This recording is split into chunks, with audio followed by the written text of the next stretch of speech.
골로새서 한번 보시겠습니다. 골로새서 2장 신약성경 326페이지.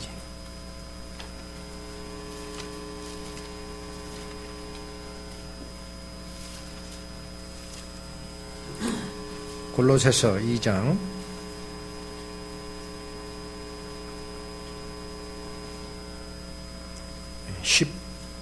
15절 보시겠습니다.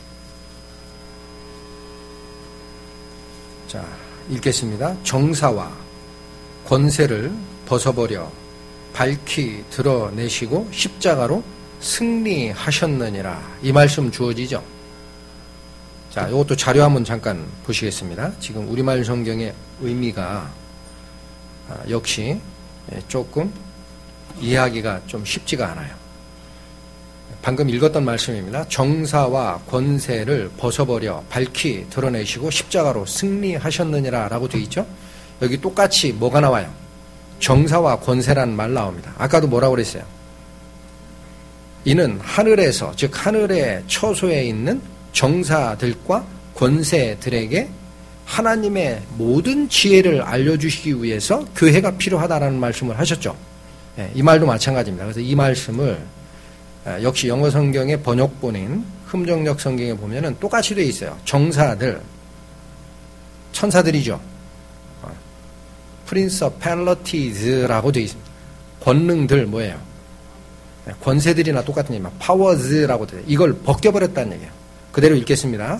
정사들과 권능들을 벗기사 십자가 안에서 그들을 이기시고 드러내어 구경거리로 삼으셨느니라. 의미가 굉장히 달라지죠. 무슨 뜻입니까?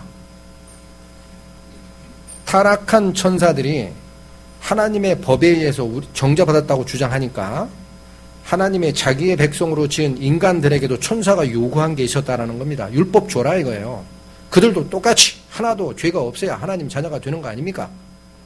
공평하게 의를 드러내셔야 됩니다. 라고 주장한 거예요. 그 무리들 중에 누가 있었습니까? 지금 principalities라는 이러한 천사 그룹과 powers라는 천사 그룹. 카톨릭에서 얘기하는 대로 굳이 한다면 권천사와 능천사 계열이 이걸 주장한 겁니다.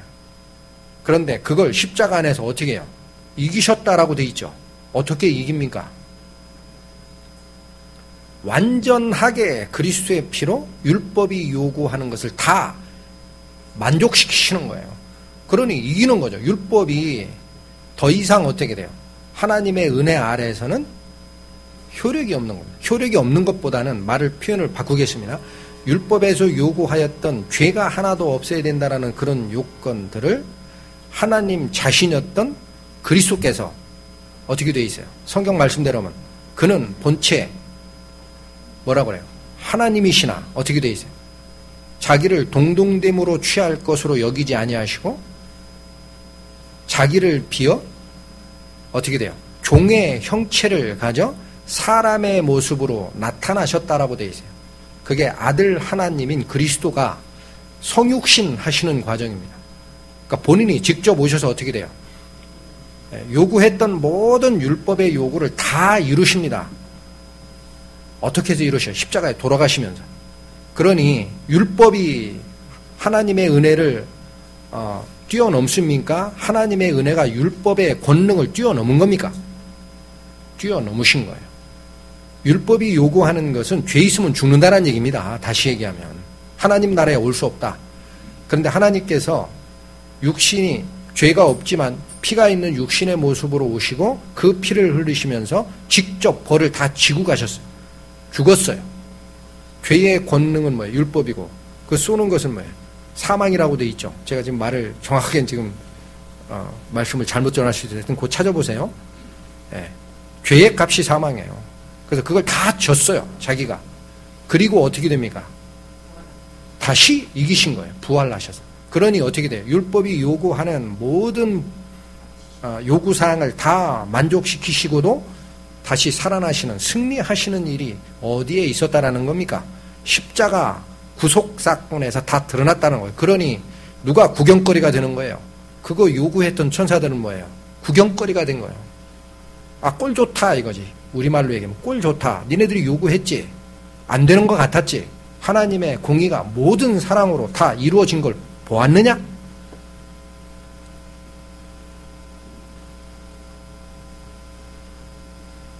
천사의 계열이 일부러 겸손함과 천사 숭배함을 인하여 너희의 상을 뺏지 못하게 하라는 성경 말씀도 있어서 그런 거 괜히 탐닉할 필요는 없습니다. 그런데 어차피 천사 숭배가 유행했던 카톨릭에 가보면은요, 천사를 9단계로 분류를 해요. 9단계. 우리가 익히 알고 있는 하나님의 바로 옆에 호위 천사인 누가 있어요? 그룹 천사가 있어요. 케루빔이라고 합니다. 그 다음에 이사야서에 나왔던 스랍 천사라고 들어보셨죠? 이사야 선지자가 하나님을 둘러싸고 있는 스랍들의 모습을 보고 있지 않습니까? 이게 세라핌이라는 천사예요. 그 다음에 여기 나온 천사 둘이 또 있죠. 이거 말고도 보좌들이라는 천사가 있어요. thrones라고 되어 있습니다. throne. 보좌. 이 높이 달린 그 의자, 이걸 보좌라고 하죠. thrones. 이것도 천사의 계급이에요. 좌천사라고 합니다. 그 다음 또 뭐가 있어요? 도미니온즈라고 있어요. 도미니온즈. 주천사라고 합니다. 주권. 이런 게 성경에 나와요. 그래서 그런 천사들 중에 제가 지금 얘기하고자 하는 건 뭐냐면 분명히 아까 에베소서에서 누구를 교훈하려고 했다라고 돼 있어요. 교회로 말미암아 하늘의 처소에 있는 요 두 가지 부류들을 교훈하게 하려고 했다. 그게 교회의 비밀이다. 그다음 여기도 똑같이 돼요. 십자가에서 드러내고 이기신 대상이 누구예요? 천사 전체가 아니라 두 계급이 나오죠. 저는 짐작하기를 계시록에서 사탄을 쫓아 땅에 내어 쫓기는 천사 그룹들 중에 바로 이 두 그룹이 있지 않겠느냐라는 거예요. 어찌됐든 이게 뭡니까? 천사들이 요구했던 그 율법의 요구사항을 하나님께서 100% 다 만족시키시고 어떻게 돼요? 웃음거리로 만드는 거예요. 네가 감히 하나님께 법을 요구했느냐? 나의 자녀들인 사람들이 네가 원하는 대로 똑같이 법을 지켜야만 간다라고 네가 요구했느냐?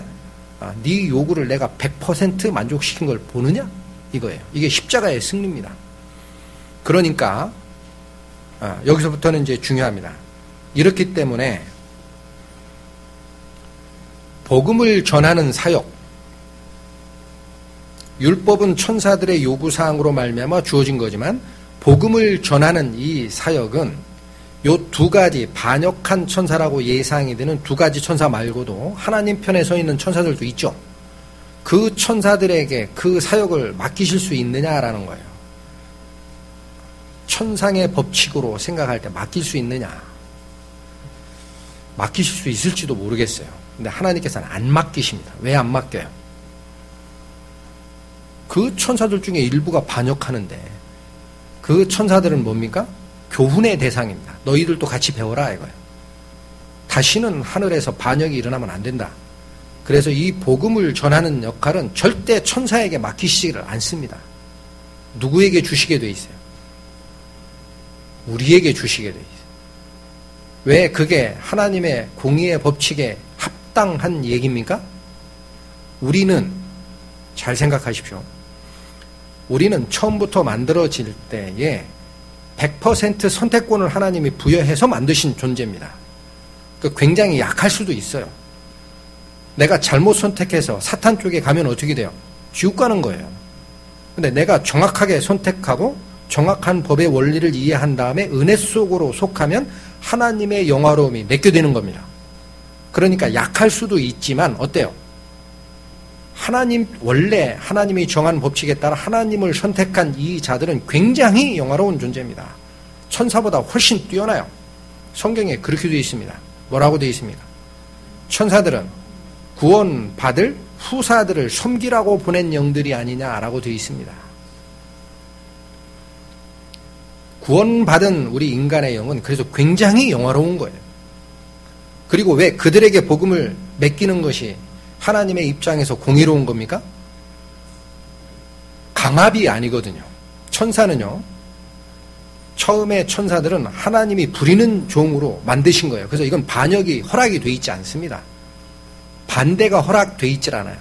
그 명에서 떠나는 순간 저주밖에 없어요. 타락하는 일밖에 없어요.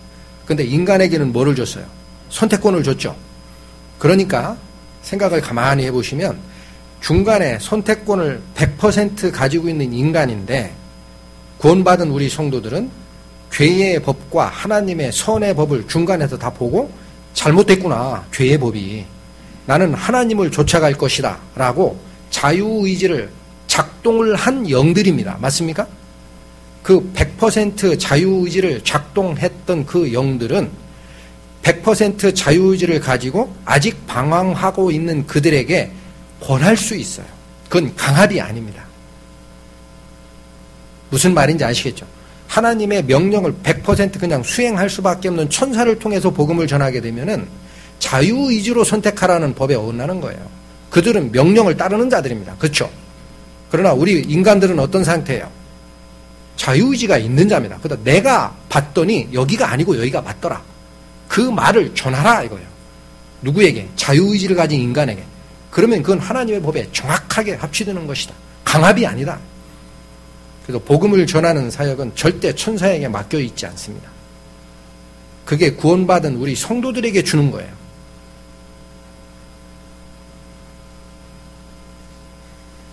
자, 여기 금방 읽으셨던 골로새서 2장 잠깐 앞으로 보시면은요.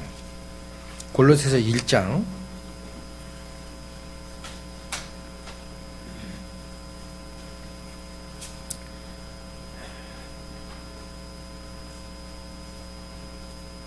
14절부터 20절까지 한번 읽겠습니다. 그 아들 안에서 우리가 구속 곧 죄사함을 얻었도다. 그는 보이지 아니하시는 하나님의 형상이요 모든 창조물보다 먼저 나신 자니 만물이 그에게 창조되되 그가 누굽니까? 조금 더 정확하게 읽으셔야 됩니다. 다시 읽겠습니다. 14절. 그 아들 안에서 누굽니까? 그리스도 안에서입니다. 우리가 구속 곧 죄사함을 얻었도다. 맞죠? 그는 이게 누구냐? 하나님은이 아니에요. 그 아들은 이래요. 그리스도는 보이지 아니하시는 하나님의 형상이요. 그렇죠? 네, 명확해지죠? 네. 그가 누구냐? 보이지 아니하는 하나님의 형상이 드러난 성육신한 그 아들 그리스도를 얘기하는 겁니다. 형상이요 모든 창조물보다 먼저 존재하는 자니라는 뜻이에요. 나신 자니라는 말. 먼저 존재하는 자니 만물이 그에게 창조되되. 자, 여기 굉장히 영화로운 말씀이 주어집니다. 만물이 누구에게 창조된 거예요? 그리스도를 위하여 창조된 겁니다. 그에게 바치기 위해서 창조된 거예요. 그리스도에게 창조되되 하늘과 땅에서 보이는 것들과 어때요? 보이지 않는 것들과 영적 존재는 안 보이죠? 보이는 것은 뭐예요? 이 3차원 세계에 있는 우리들은 보이는 겁니다. 그래서 하늘과 땅에서 보이는 것들과 보이지 않는 것들과 혹은 보좌들이나 주관들이나 정사들이나 권세들이나 만물이 다 그로 말미암고 그를 위하여 창조되었고. 자, 이게 원래는 하나님을 위해서 창조된 거예요. 그런데 여기선 뭐라고까지 얘기합니까? 그리스도를 위해서 창조됐다라는 거예요. 이게 무슨 말입니까? 삼위일체 하나님의 원리를 모르시면 말이 이상하네? 이렇게 이해하실 수 있어요. 그것이 아닙니다. 하나님이 십자가 사역을 완성하신 후에는 사랑으로 만물을 다 통일하시고 반역의 역사를 잠재우신 그 일이 있은 이후에는 그리스도가 아버지의 영화로움으로 대체되는 겁니다. 그분이 하나님이셨어요. 원래가. 그리고 뭐라고 돼? 또한 그가 만물보다 먼저 계시고 만물이 그 안에 함께 섰느니라. 그는 몸인 교회의 머리라. 그리스도를 말씀하는 거 맞죠? 그가 근본이요 죽은 자들 가운데서 먼저 나신 자니 이는 친히 만물의 으뜸이 되려 하시며 아버지께서는 모든 충만으로 예수 안에 거하게 하시고 그의 십자가의 피로 화평을 이루사 만물 곧 땅에 있는 것들이나 하늘에 있는 것들을 그로 말미암아 자기와 화목해 되기를 기뻐하심이라 라는 말씀이 있습니다. 자, 자료화면 잠깐 보시죠.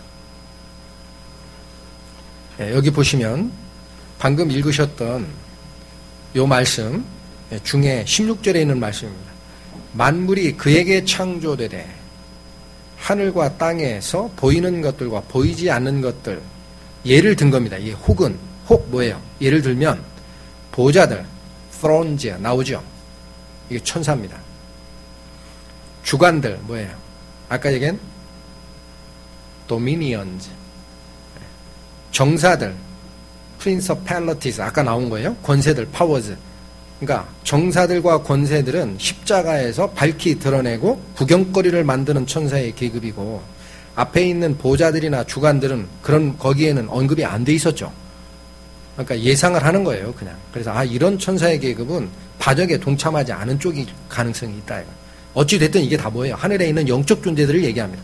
그리고 만물이 모든 all things 만물이 다 누구로 말미암고 누구를 위해 창조됐다? 그리스도를 위해 창조가 됐다. 이것이 에베소서 처음에 사도 바울이 얘기한 대로 내 편지를 읽으면 내가 그리스도의 비밀을 발견한 것을 너희가 알 것이다 라고 한 그 비밀입니다. 십자가 사역이 이루어진 이후에는 잘 생각하십시오. 십자가 사역 이전에는 하늘에 반란이 먼저 있었던 거죠. 근데 십자가 사역 이후에는 어떻게 됩니까?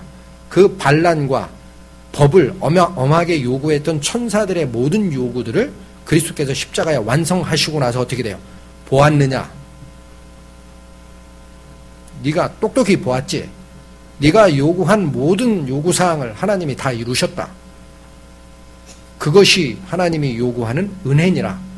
잠잠하거라. 우주 질서의 혼돈이 전부 다가 어떻게 돼요? 안정되는 겁니다. 그래서 무슨 말씀을 하세요? 방금 읽었던 골로새서 1장에 뭐라고 되어 있어요? 20절 뭐라고 되어 있어요? 그의 십자가의 피로 화평을 이루사 만물 곧 땅에 있는 것들이나 하늘에 있는 것들을 그로 말미암아 자기와 화목해 되기를 기뻐하셨다라고 되어 있죠. 그 에베소서에 가보시면 뭐라고 되어 있어요? 하늘에 있는 것이나 땅에 있는 것이나 그리스도 안에서 통일되게 하셨다라고 되어 있습니다. 우주 질서가 회복되는 겁니다. 그리스도의 십자가 사역을 통해서. 그래서 이 말씀이 주어지고, 그렇다면 그 교회에게 우리 주어지는 하나님 나라의 복음을 전하는 그 영화로움이 성경에 어떻게 기록되어 있는지 찾아보겠습니다. 마태복음 18장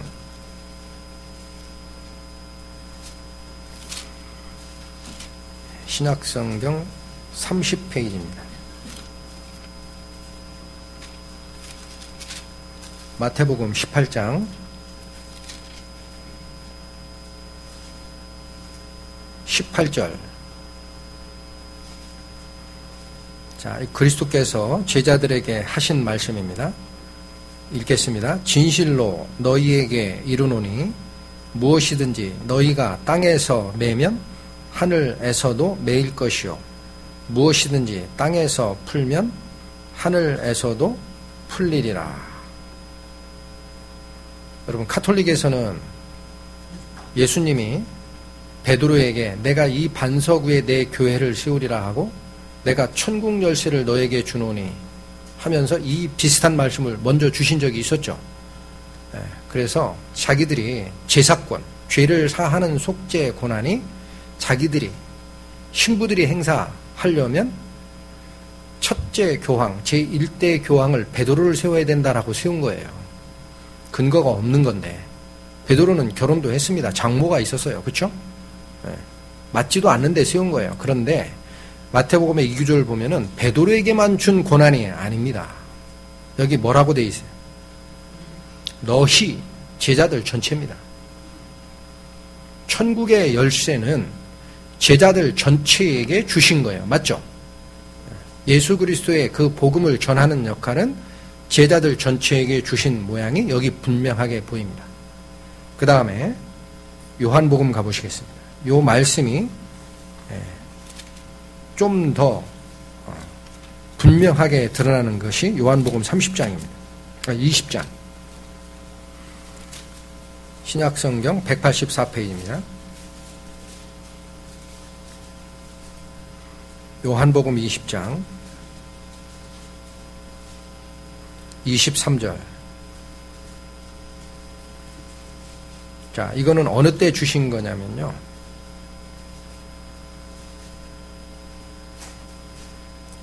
예수님이 부활하신 뒤에 제자들에게 나타났어요. 부활하신 몸으로.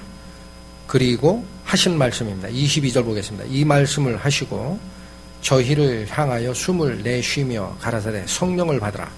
너희가 네 죄든지 사하면 사하여질 것이요 네 죄든지 그대로 두면 그대로 있으리라 하시니라. 무슨 말씀과 똑같습니까? 방금 전에 읽으셨던 마태복음 18장 18절에 있는 말대로 너희가 땅에서 매면 하늘에서도 매이고 너희가 땅에서 풀면 하늘에서도 풀리리라 라는 그 말의 근본이 뭐냐? 죄사함에 대한 얘기예요. 죄사함. 우주의 통치권을 준 거는 아닙니다. 성도들에게. 뭐를 준 거예요? 너희가 땅에서 네 죄든지 사하면 하늘에서 사하여진다. 이거. 죄를 사하는 권한을 주신 거예요. 어떻게 죄를 사합니까?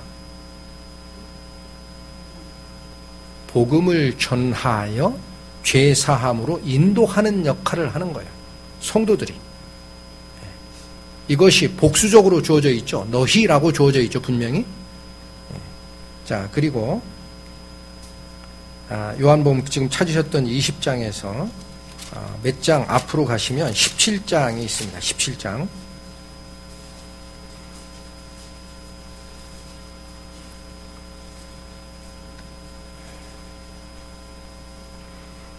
찾으셨으면 1절에서 5절 읽겠습니다. 예수께서 이 말씀을 하시고 눈을 들어 하늘을 우러러 가라사대 아버지여 때가 이르렀사오니 아들을 영화롭게 하사 아들로 아버지를 영화롭게 하게 하옵소서. 이건 십자가에 돌아가시기 전에 했던 기도입니다. 아버지께서 아들에게 주신 모든 자에게 영생을 주게 하시려고 만민을 다스리는 권세를 아들에게 주셨음이로소이다. 영생은 곧 유일하신 참 하나님과 그의 보내신 자 예수 그리스도를 아는 것이니이다. 아버지께서 내게 하라고 주신 일을 내가 이루어 아버지를 이 세상에서 영화롭게 하였사오니 아버지여 창세전에 내가 아버지와 함께 가졌던 영화로서 지금도 아버지와 함께 나를 영화롭게 하옵소서. 무슨 말씀을 하시는 거예요? 그리스도가 곧 하나님이시죠. 그러나 역할이 다르시기 때문에 삼위일체라고 얘기를 합니다. 그래서 그 그리스도께서 성부 하나님이 주신 역할이 있어요. 뭐예요? 구원을 이루라라는, 예수가 구원이라는 말입니다. 뜻이 그거예요.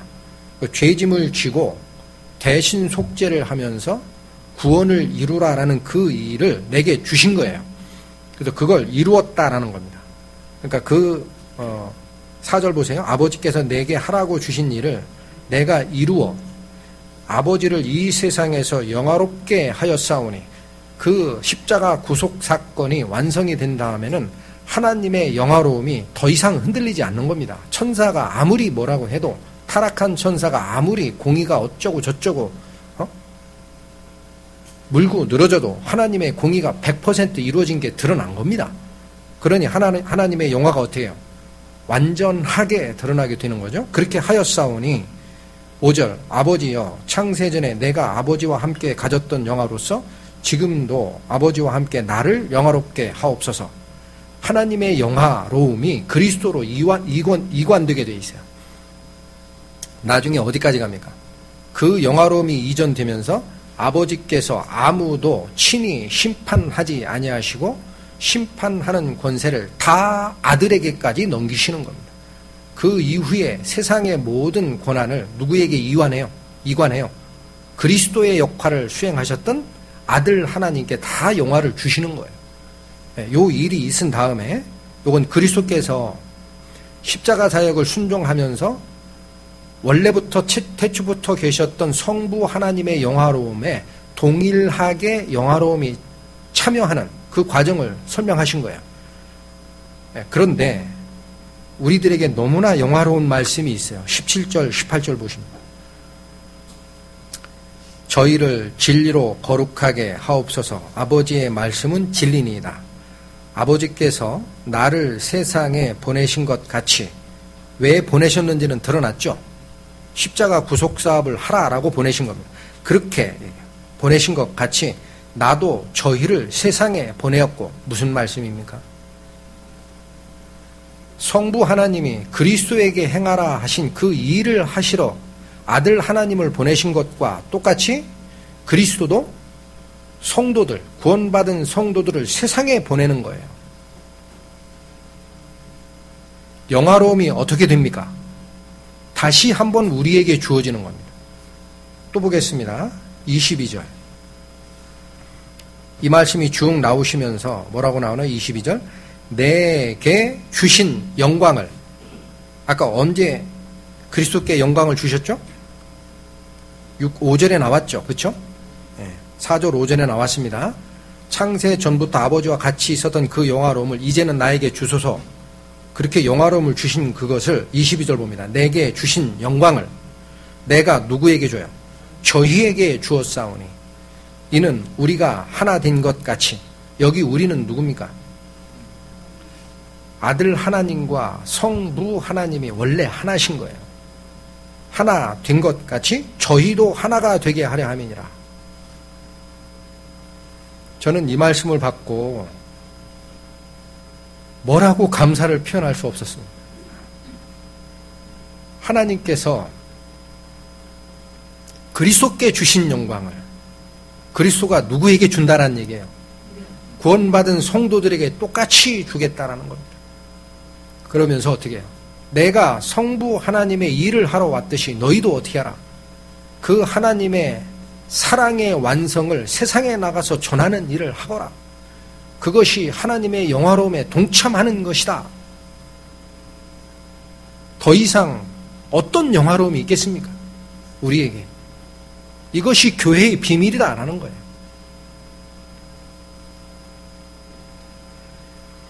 자, 한 군데 더 찾아보겠습니다. 고린도 후서.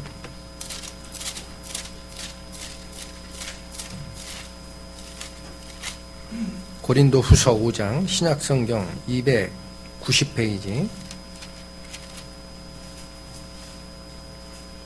18절. 고린도 후서 5장 18절부터 20절까지 보시겠습니다. 모든 것이 하나님께로 났나니 저가 그리스도로 말미암아 우리를 자기와 화목하게 하시고 우리에게 화목하게 하는 직책을 주셨으니. 여러분, 그리스도로 말미암아 우리를 하나님과 화목하게 하셨다라는 말은 다 아시죠? 무슨 말을 하시는 겁니까? 하나님은 원래가 영화로우신 분이시고 의로우신 분이신데 사람이 죄에 빠지는 순간 둘이 원수가 되는 겁니다. 그래서 이대로는 인간이 하나님의 자녀가 될 수가 없습니다. 그러니까 하나님께서 뭐를 준비하십니까? 화목제를 준비하십니다. 하나님과 화목하게 하는 그 비밀이 뭡니까? 인간이 받아야 될 그 벌을 그리스도께서 대신 지시고 벌을 받으시면서 대신 속죄하는 그 선물을 주시는 거예요. 그 선물을 받아들인 자는 더 이상 하나님과 원수가 아닙니다. 어떻게 돼요? 화해한 겁니다. 그게 화목제의 비밀이에요. 그렇게 하신 것처럼 우리에게 무슨 직책을 주셨다고요? 화목해 하는 직책을 주셨나니. 이게 무슨 말입니까? 우리도 동일하게 어떻게 되는 거예요? 세상에 나가서 하나님과 원수가 되어 있는 죄인들을 하나님과 화목하게 하는 그 길로 가도록 인도하는 직책이 우리에게 주어진 겁니다. 그게 복음 전하는 직책이에요. 주셨나니. 더 읽겠습니다. 이는 하나님께서 그리스도 안에 계시사 세상을 자기와 화목하게 하시며 저희의 죄를 저희에게 돌리지 아니하시고 화목하게 하는 말씀을 우리에게 부탁하셨느니라. 또 나오죠. 우리에게 화목해 하는 말씀, 그게 복음입니다. 그걸 부탁하신 것이고 20절 이러므로 우리가 그리스도를 대신하여 사신이 되어 하나님이 우리로 너희를 권면하시는 것 같이 그리스도를 대신하여 간구하노니 너희는 하나님과 화목하라. 여기 우리말 성경에 그리스도를 대신하여 사신이 되었다라고 되어 있죠. 사신이 뭡니까? 임금의 의지를 다른 나라에게 전할 때 사신을 파견하는 거 아시죠? 네, 영어 성경은 뭐라고 되어 있어요? 대사입니다. 대사. 엠베서더예요. 엠베서더. 대사. 대사가 하는 일이 뭡니까? 외교 관계가 맺어져 있는 저쪽 나라에 여기서 파견한 우리나라의 대사는 뭐를 대신하는 거예요? 우리나라의 통치권을 대신 행사하는 자입니다. 그게 대사예요. 그러니 무슨 말씀입니까? 화목해 하는 직책을 우리에게 주신 것은 우리가 20절 다시 보십니다. 이러므로 우리가 그리스도를 대신하여 뭐가 됐다? 대사가 됐다라는 거예요. 그리스도가 하셔야 될 그 일을 우리가 대신 전권을 가지고 그 그리스도의 복음을 전해서 죄에서 벗어나게 하는 일을 하는 대사가 됐다. 전권 대사가 우리에게 준 직함입니다. 그리스도가 하실 일을. 그러니 뭐예요? 아까 요한복음에 말씀하신 대로 아버지께서 아들 하나님을 세상에 파견하시고 이 일을 하시라라고 한 걸 내가 다 이루었으니 아버지의 영화로움을 이제 아들로 돌려주십시오. 같이 영화롭게 하게 하소서. 이 말씀이 있은 다음에 또 뭐라고 하셨어요? 아버지가 나를 보내신 것 같이 내가 저희를 세상에 보내나니 아버지가 나에게 주신 그 영화로움으로 저희도 영화롭게 하소서. 우리가 하나가 된 것 같이 저희도 우리와 하나가 되게 하소서. 우리가 어떻게 하나님의 영화로움에 같이 참여하는지가 분명하게 드러나는 거죠. 전권 대사의 권한을 우리에게 주신 겁니다. 그러니 에베소서에 얘기했던 말대로 창세 전부터 감추어져 있었던 하나님의 비밀이 무엇이냐? 교회로 말미암아 누구를 훈계하는 거예요. 반역에 참여했던 천사들 그룹을 훈계하는 겁니다. 너희가 보았느냐? 너희가 요구했던 법의 완전함을 내 하나님의 법으로 내가 다 완성하고 사랑으로 모든 것을 해결하였느니라. 더 이상 이의제기를 하지 말아라. 너희가 잘못된 것이다. 하나님의 공의로움을 의심하거나 반대하는 너희가 잘못된 것이다. 그 말씀을 주시는 겁니다. 시편 한 군데 더 찾아보겠습니다. 시편 16편 구약성경 811페이지입니다.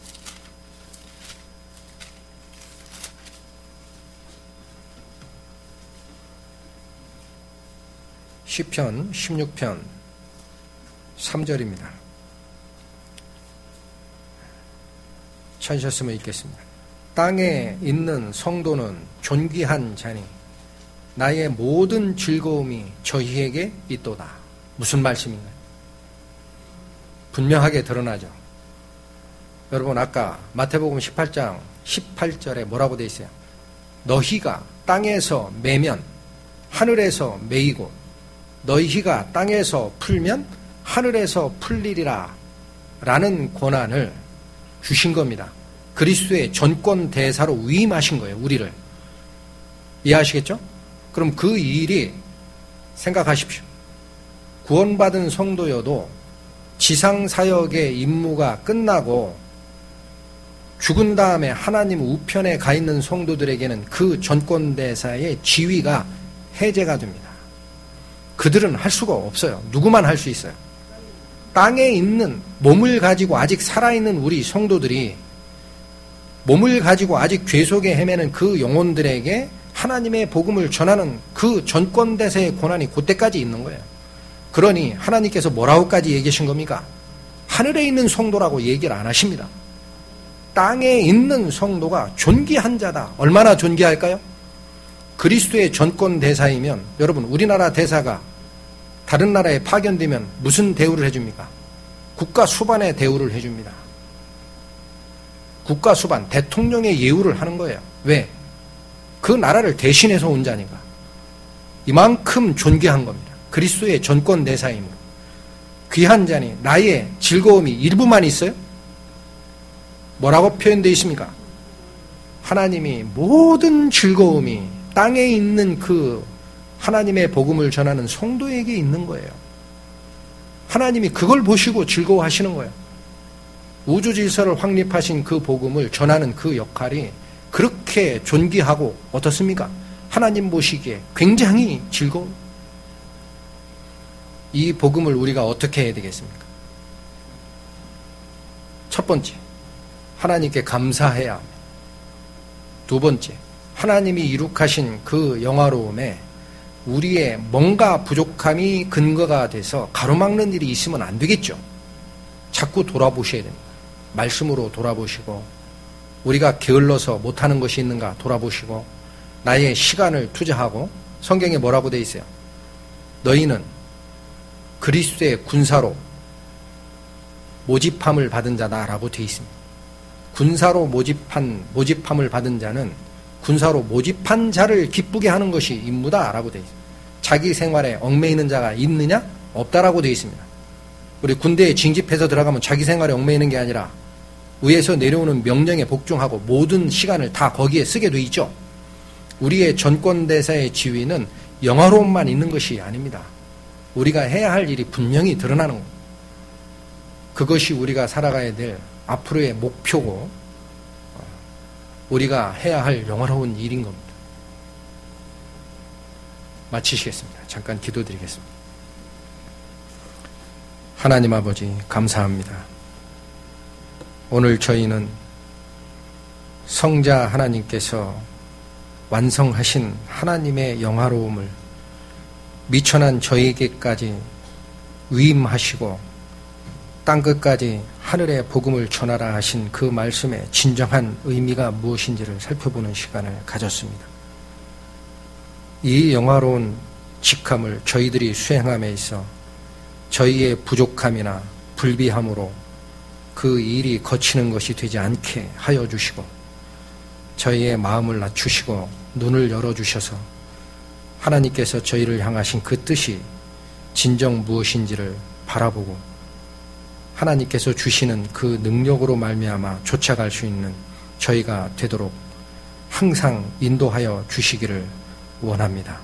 이후 시간도 성령께서 저희를 주관하여 주시기를 원하오며 이 모든 말씀 우리를 구원하신 예수 그리스도의 이름으로 감사하며 기도드렸습니다. 아멘.